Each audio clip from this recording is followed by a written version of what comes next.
Hey, what's going on, y'all? Big Sarge here, host of the Texas Tailgate Talk podcast. The Houston Texans defeated the Detroit Lions in their final preseason game by a score of 26-7, and the Houston Texans end the preseason going 2-1.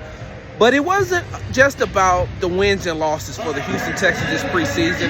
It was more about what does Nick Caley's system look like? What is it going to look like? Can it translate? If one person goes down, can the next person step into that offense and be able to run it effectively? And I think that what we've seen throughout these 3 games, minus the 2 series that the starters played, you could just see that this is a system. I don't want to call it plug and play, but what I will say is one of those systems to whereas everybody knows what they're doing from the top down, which is the reason why I asked head coach DeMeco Ryans about that.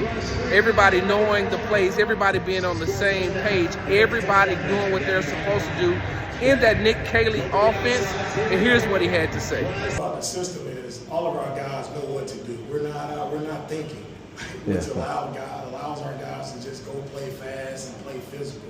There's not a lot of thinking involved, and that's what I really like about it. No matter first group, second group, third group, just go out and you get a chance to really showcase your skill set, showcase your talents, and that's what the system allows us to do. With the Houston Texans set to cut their roster down to 53 on Tuesday, a lot of the guys who played on Saturday are looking for an opportunity, are looking for a job, and it's going to be hard. In the past, when you look at some of the players who were able to make this team, you said, okay, so they're, maybe if they can't make it at their position, maybe they'll be able to make it on special teams.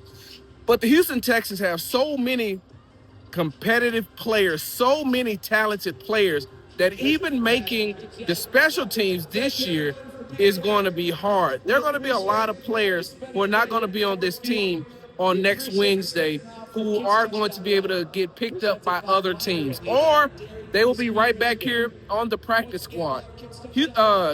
General Manager Nick Caserio and DeMeco Ryans, they have a very hard task of being able to put that next group together. We know what they can do when it comes to the starters. We know what they can do with a couple of the backups.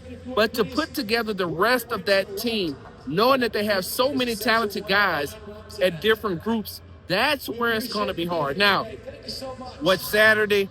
One of the things that to come out of Saturday that was a great thing is the return of running back Dameon Pierce, who got some game action, and linebacker Christian Harris.